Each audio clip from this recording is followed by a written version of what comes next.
I volunteer in a crisis hotline once a week. Most of the time, people who call the line just need someone to hear them, someone to sit in the darkness with them so they know that they aren't alone in their suffering. We get calls from all types of people: distressed teens, drug addicts, people fighting with mental illnesses, elderly folks who have no one left to share their final days with, third-party callers who know someone who is displaying suicidal behavior. Many of these calls are silent, or the caller instantly hangs up. Most calls center around loneliness. People going through hardship often feel like a burden when sharing their pain with friends and family, so they keep it bottled up inside, where it festers and builds to a point where the pain is so overwhelming they would do anything to make it stop. Our job is to listen and help them find options. It's not something I normally speak about, but I had once been on the other side of the line here. After years of struggling with alcohol addiction and a series of very bad choices, I'd hit rock bottom, and this really had been my lifeline. Calling the hotline had been the first step on a long journey that I'm still far from finishing. But after years of therapy and abstinence later, I feel that if I can be that voice that pulls even one person out of that rut, all that might have been worth something. I remember the first time that caller unknown called me. Our caller ID usually shows the caller's number unless they intentionally block it, so I thought it was probably a police department or some social service representative calling. I work the midnight to 4 a.m. shift. I am a pretty nocturnal guy to begin with, and that shift needed the most help, so I had no problem signing up for it. Call volume is a lot lower during these hours, so it's usually just me and a few other counselors and one supervisor in the call center during this time. Caller unknown first contacted me at 1:27 a.m. on February 17th. I answered with my standard, "Suicide Prevention Center, you're speaking with my name. Can I get your name?" There was no answer for a few seconds. This is pretty standard, especially with new callers who don't know what to say once they've opened that door. "I am here to listen when you're ready to talk," I told the silent line. "Take your time." I waited for a bit longer, then heard a loud digital static interfere with the line. The digital static stopped and returned to the regular phone static, then cut out, leaving the line completely silent. I checked the call application to see if the call had disconnected, but the time counter continued to tick. I checked my headset to see if I'd muted or messed it up somehow. The digital static returned, much louder this time. Then the call disconnected. I didn't think anything of it at the time, and went on with my shift as per usual. February 24th at 1:27 a.m, caller unknown called back. It was the same as before. A long silence, then loud digital noise, then disconnection. I wouldn't have noticed it as unusual if not for the digital noise. I checked my call log and realized that it had come in the exact same time as last week. I figured it could be some sort of spam bot set up to call numbers on a schedule.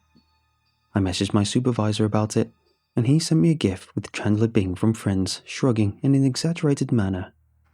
My thoughts exactly. 1 week later, on March 3rd, things got stranger. I accepted a call from a woman, Jane Doe, going through a divorce who was suffering nightly from thoughts of suicide. Her call came in around 1:19 a.m, and we had just gotten through the basic risk assessment and the beginning of her story when her voice started cutting out. The digital static returned, this time even louder than before. I had to pull the headphones away from my ears. The clock read 1:27 a.m. The digital noise stopped, and the line went dead, just like before. Then the normal phone static returned. "Are you still there, Jane?" I asked. "I think we got cut off there for a minute." There was no answer immediately. Then I heard a man's voice that sounded like he'd left the phone on the table and was speaking from many feet away. "Please, help."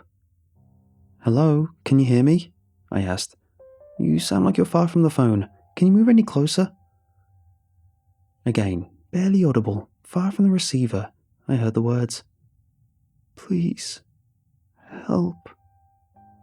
"Are you in danger right now?" I asked. "If you're in need of immediate medical assistance, I need to know your location, or you need to call 911. "Please." Then the line popped, and Jane's voice came back. "Are you still there?"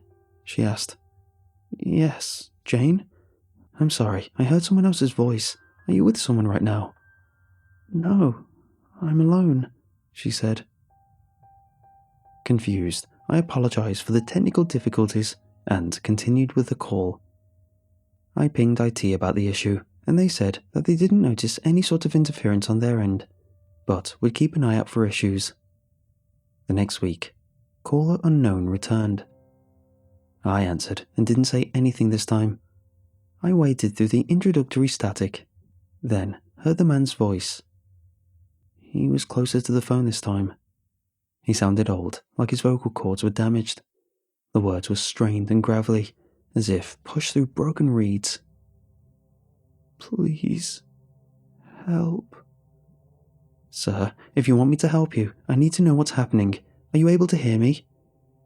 "Please, help."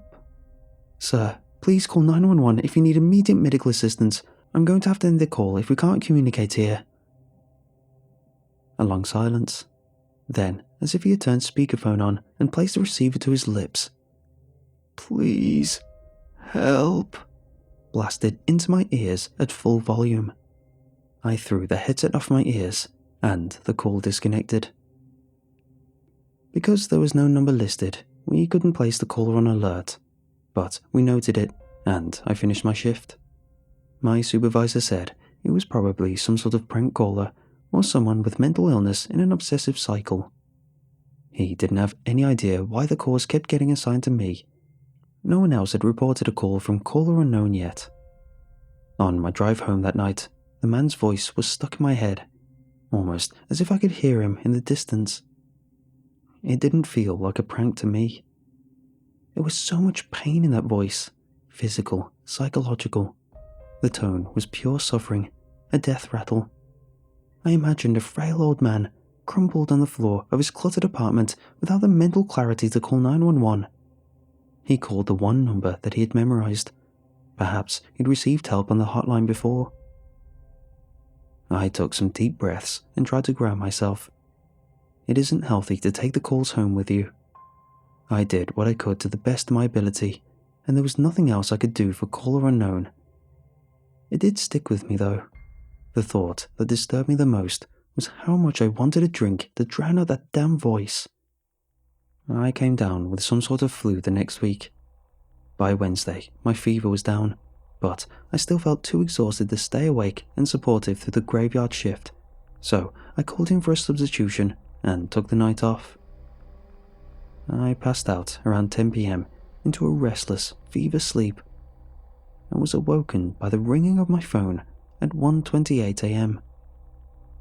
I stumbled across my room to the dresser and grabbed the phone. It was set to Do Not Disturb at night. The only way a call could come through is if the caller dialed it multiple times. Unknown caller. My thumb hovered over the accept button, but I couldn't bring myself to do it. After a minute, a voicemail appeared. I pressed play and held the phone to my ear. Static. Loud digital noise. Silence. Then a low moan. It sounded like a feral cat at first, then wavered as he ran out of breath. He let out another loud moan through those broken vocal cords. It crescendoed into a scream of agony. I could hear it echo across his room.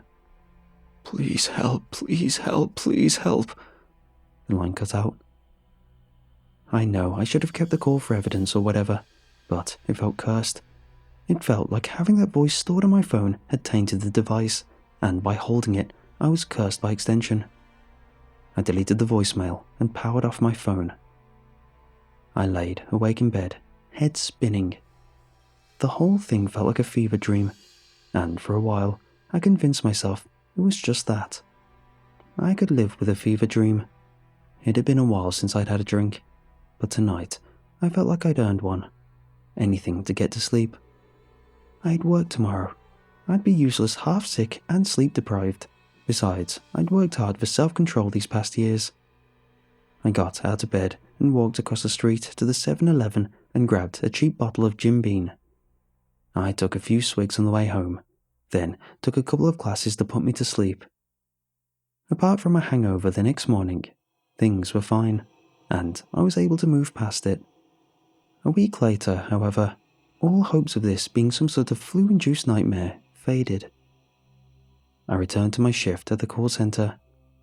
I only had one real call and 2 hang-ups by 1:15 AM.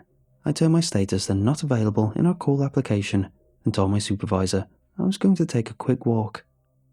I shut off my cell phone and left it at my desk and went outside. It was chilly that night, and I'd forgotten to bring a jacket. I walked along the side of the street for a while. I sat at a bus stop nearby and watched the empty night streets. A car drove by about every other minute. I always wondered where these people were driving this late on a weeknight. Maybe other graveyard shifts, coming home from a lover's apartment, or maybe they were wandering. I'd done my fair share of that. I glanced at my watch. 1:28 AM. I closed my eyes and took a deep breath and felt the cool air fill my lungs. I'd heard a deep bass of music coming from a black SUV down the street. Then, my heart stopped. The SUV came to a stop at the light in front of me, and the deep bass of the music cut out, interfered by that familiar static. By the time the begging came out of the car speakers, I was sprinting back to the parking lot at the call centre. "Please, help," echoed behind me. I could hear the 2 guys arguing and trying to retune the radio to get their music back, but I didn't care to hear any more. I jumped into my car, forgetting about the shift altogether, and floored it away from the call centre, leaving my phone and bag at my desk. I made sure the radio in my car was off. I didn't know where to go. I didn't want to go back to my apartment, because I feared I'd hear that cursed voice coming through any speaker I had laying around in the cluttered mess of gadgets I kept laying around. I drove as fast as I could to the outskirts of town, just past the state line, until the roads became more wooded and the lights of civilization faded behind the hills. I pulled over at a gas station off the interstate and filled up. Head still spinning, I grabbed another cheap bottle of whiskey to calm myself. This wasn't an issue of cheating on my sobriety. This was a medical use to maintain my damned sanity. I pulled over on a county road and dove into the bottle. I got out and stared at the stars until the whiskey made them spin and my nerves began to cool. It was impossible. All of it. I needed to talk with my therapist. We hadn't spoken in months. I hadn't felt the need for any more support lately, but maybe I did still need help. Maybe this was the first of many delusions, and some part of me always knew I would lose it someday. The familiar feeling of hopelessness began to creep back in, but I took another drink and cut it off. I wasn't that person anymore. I'd fought hard to climb out of that hole, and I had the tools to keep myself out now. What I needed now was to sleep, and then come up with a safety plan for myself. I got back into the car and turned around, heading back home. It was a dark county road, no one around for miles. I knew I'd be sober enough by the time I got back into areas where people would be driving. I was thinking about that when my head dipped down. Thinking about how easy it would be to slip off to sleep later and wake up with a new plan, a new direction. Then I heard that sickening thump. It bounced me a few inches out of my seat, then again as it hit the rear wheel. I slammed on the brakes and came to a complete stop. The road behind me was illuminated red with my brake lights. At the edge of that hellish glow, a humanoid figure wriggled on the ground. I stared at my rearview mirror at the man I'd just run over. An elderly man wearing a blue baseball cap and an oversized jacket that was mostly torn from his broken body. His neck was twisted at an unnatural angle, The light from his shattered cell phone glinted in his pupils. Then came the moan.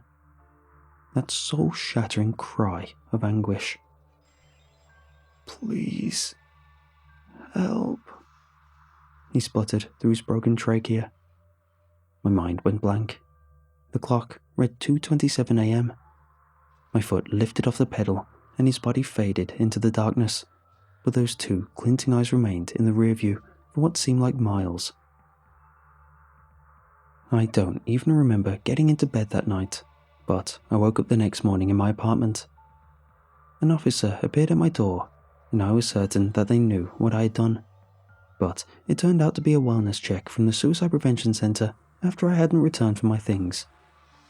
I told him I was okay, just dealing with a personal crisis. The officer didn't give me any grief and filled out a quick report. A news article came out later that day in the neighboring county that one of their older residents, known for taking nocturnal walks, had been killed in a hit-and-run accident. I realized that they were in different time zones, an hour behind us. I looked at the photograph of the man, alive and smiling, thought about his kids and grandkids, thought about how long he must have laid there on the road, gasping for air, begging for help. It's been a few weeks now, and it doesn't seem to matter where I am every Wednesday morning at 1:27 a.m. Somehow, his call for help will find me, and I know there's nothing I can do now. Maybe if I hadn't been drinking, maybe if I hadn't been so damn scared of that voice, if my flight instinct hadn't kicked in, I wouldn't have just left him there. I wouldn't have ever received that call from unknown caller.